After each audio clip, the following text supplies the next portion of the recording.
All right. What's up, everybody? It is 12:30 Thursday. We are doing another lunch break live, and I'm so excited for this. We've got an awesome guest with us today. I'm super grateful that he has the time to come join us, but longtime friend of mine who's going to share with us some of his wisdom and wealth of knowledge. But Dave Vileno, my friend and owner of the Strategic Tax Consulting. Did I get that right? Yep.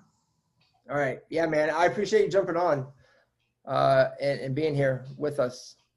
Absolutely. I think we say we're more like brothers at this point. I mean, we've known each other since we were like 6, 7 years old. Our parents live a couple streets over from each other.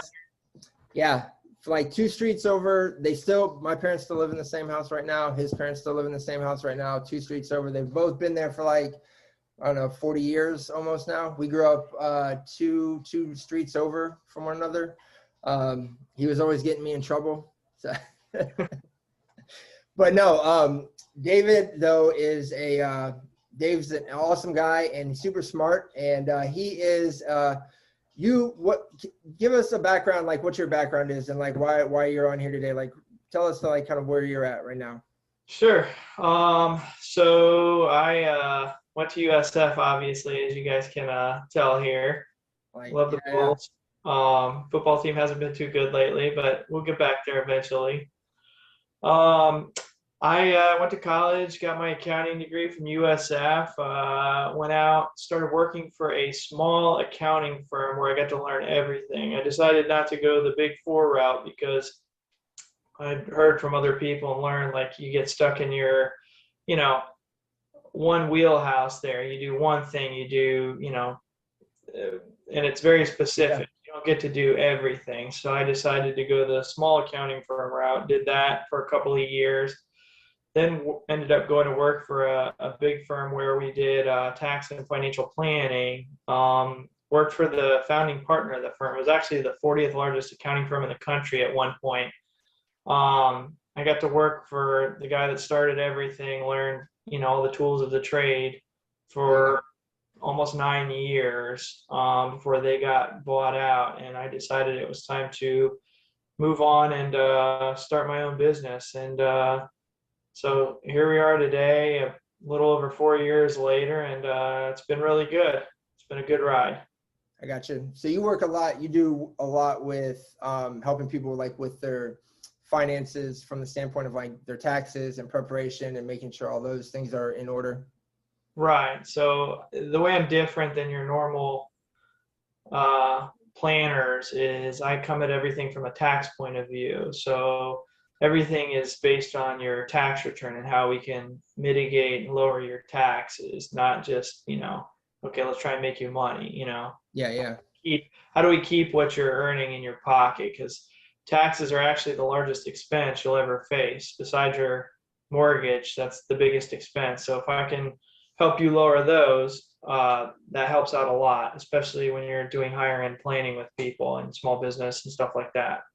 Yeah, no, that is super important. I've learned that for sure over the last few years, and you've taught me a lot about that because you've worked with me with our business and everything, and that is super important. I think what I found with that is that a lot of people are not we're not very smart when it comes to understanding money a lot of times, really, and with the taxes and like exactly all the different rules and laws. And so having somebody like yourself that kind of has a different perspective and kind of looks at money maybe with a different lens, if that makes sense. I know for me and like us, it's been super beneficial for sure. So yeah, super smart on that, man. And I wanted to ask you, just with that knowledge that you have and like, kind of that background, like with inflation right now, like what do you think, at least in your personal opinion, man, like what are some of the things that are really contributing to that right now?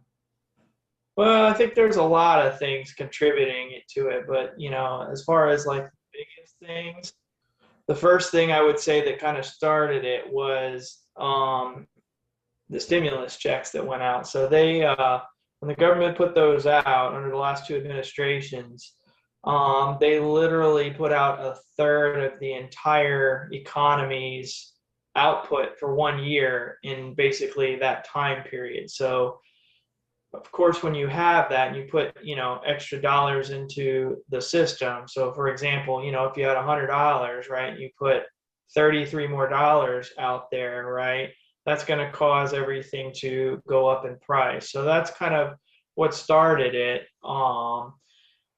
And then you had, a lot of other things. You had a war start in Ukraine, unfortunately, which has caused oil to go up. There's other factors obviously involved in that too. But that's definitely one of the drivers of it, which hasn't helped things. So along with oil, basically everything else gets more expensive because how do you transport food? How do you transport, toys, raw materials for construction companies? Literally everything is transported either by boat or truck. So with oil being higher, that's also, another shock to the system because, $5 gasoline, which is where it is right now, hopefully in a couple of years we can laugh about this being $5 a gallon. It's not funny right now though, but that causes everything else to be more expensive. Like I've gone into restaurants and it literally says inflation adjustment on their menu on some of the places I've gone to, which hopefully signifies that it's just a temporary thing and things will come back down. Also, we've had the Fed, which is the Federal Reserve. They've been very accommodative during this period too. So that's the other, the third wheel, if you will, to this is they have, brought interest rates down, which caused, housing prices to go way up, which is what you do, right? So if you have a lower interest rate, you can buy more money, you can buy a bigger house because your dollars go farther because your mortgage payment is less. And that's how they calculate how much of a mortgage you can get is based off of your your income, your monthly income. So the lower the interest rate, the more house you can buy. So that has been I think, a significant factor in the housing market going up. There's a CNBC article the other day that actually talked about housing. In 2020, it went up 5%. In 2021, it went up 15%. And then so far this year, up to the end of March, housing was up another 21%. So that's a huge, that's like stock market like returns in the housing market going straight up. And I know we felt the effect over here in Tampa, and I'm sure you guys in Orlando is probably the same thing, and all over the country. We've got clients literally everywhere, and they all, everybody's pretty much singing the same tune. Is everything's ridiculously priced right now, and things are high. And the Fed has started tightening here. So actually just today they were supposed to raise 50 basis points, which is 0.5%, but they actually went up 75 basis points. So 0.75% on the Fed funds rate, which again is still historically very low. But, for us who were buying houses in 2012, it's the rate of it. It was, we're used to 3.75% rates, like that for a 30-year. It's the rate of it, like how quickly I guess it's continued to go up, because just in January it was still under 4% easily. Right. And then it went very quickly into the fives. And now they're talking about it. They made one of the biggest adjustments today, actually, with that.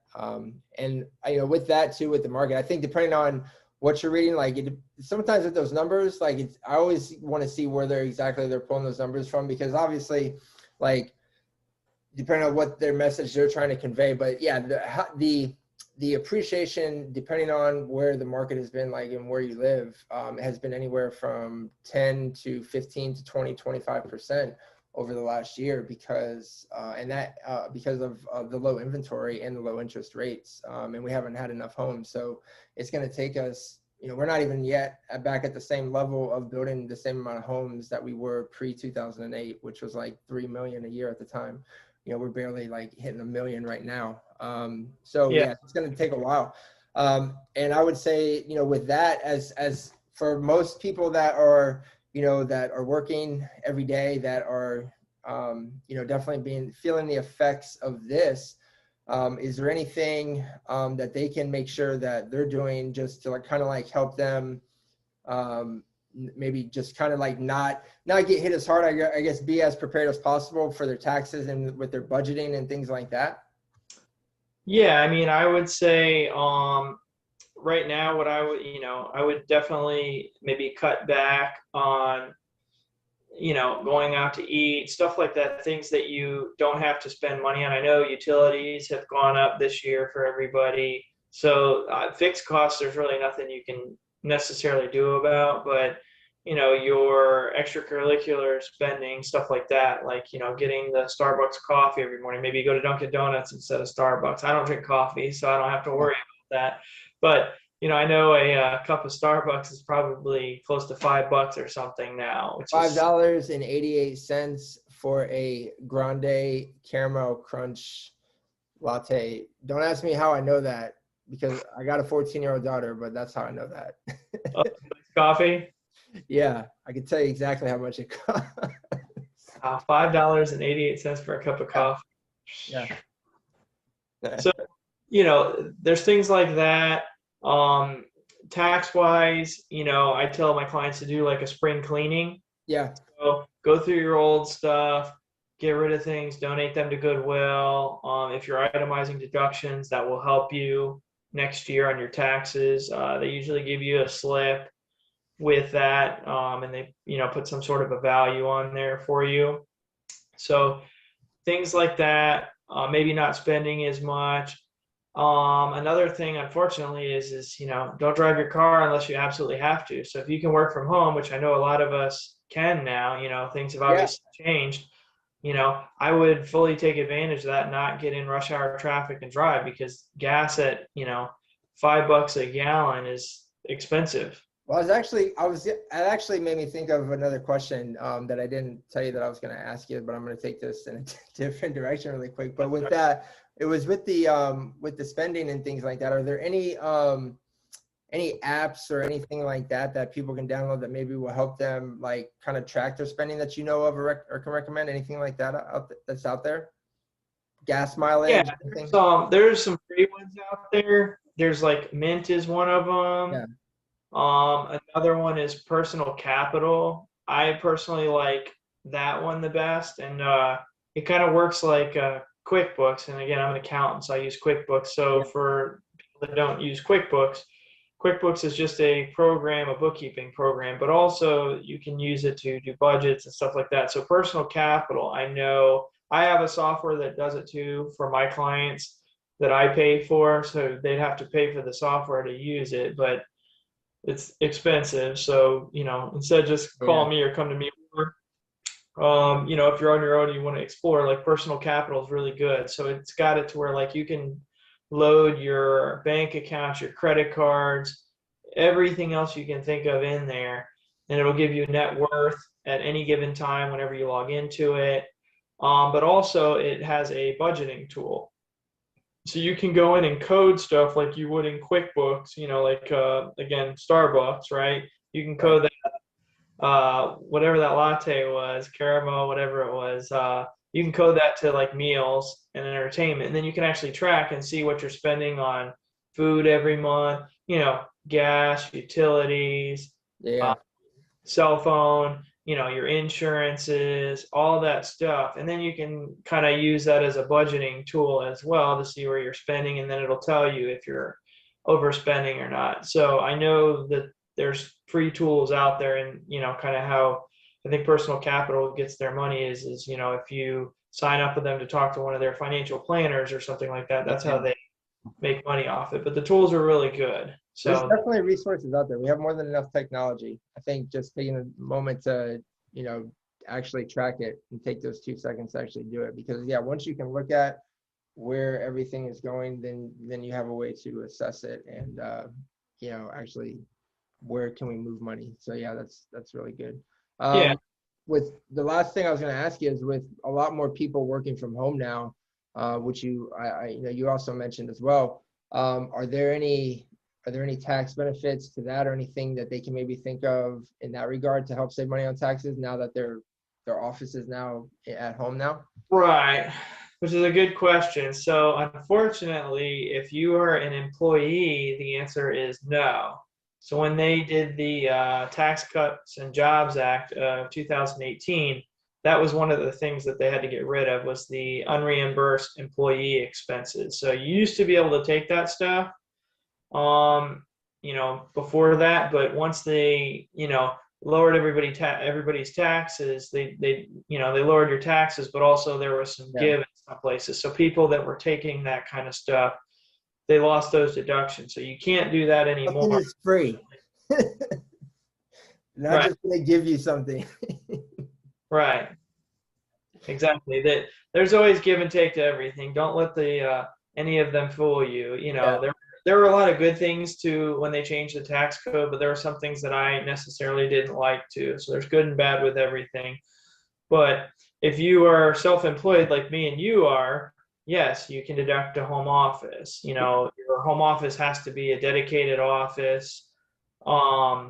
If you're using like a bedroom or something for an office, just make sure that there's no clothes or anything in the closet or Yeah. like a bed or anything. Because if you get audited and they come in and they see that, and this is from firsthand experience, they see anything besides the office stuff in there, they will disallow it.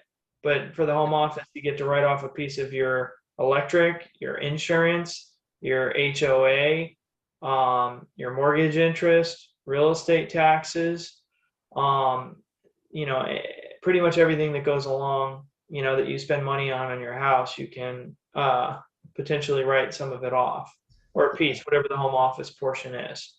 That's good. Yeah, Mm-hmm. that's really good. So yeah, I would, if I'm gonna just say, I would highly recommend when it comes to doing your taxes, let somebody who you trust, who knows what they're doing, to take care of that aspect. That is an investment that is definitely worth its weight in gold, and I find it to be super helpful and educating every single time it comes around for tax season. So I appreciate your time, Dave. I really do. If you guys want to know how to get in touch with him, I believe we have his contact information, website, all that good stuff, email in the description. And then if you've got any other ways you want to put out there, or if you've got anything else, man, go ahead. But I appreciate you. Yeah, I think the economy's in kind of a weird spot right now. Hopefully, we get the soft landing that we're hoping for from the Fed, but they're going to keep tightening until they break something. So we'll see. We'll see what happens, and then as far as the tax code goes, they haven't really changed anything. So things are still, status quo from the past couple of years. They're not going to have the stimulus checks and the taxes anymore. And for right now, I think the child tax credit, they just did that for last year as a refund, basically refundable from your refund. But as far as that goes, yeah, that's all I got for right now. Cool, man. Yeah, I appreciate your time. And all right, guys. Until next time, we will be back next Thursday, 12:30. And if you like this, if you found this helpful, if you have any questions, please hit the like button, drop a comment, ask a question. Even if you just have a question, we're more than happy to help. So you guys take care.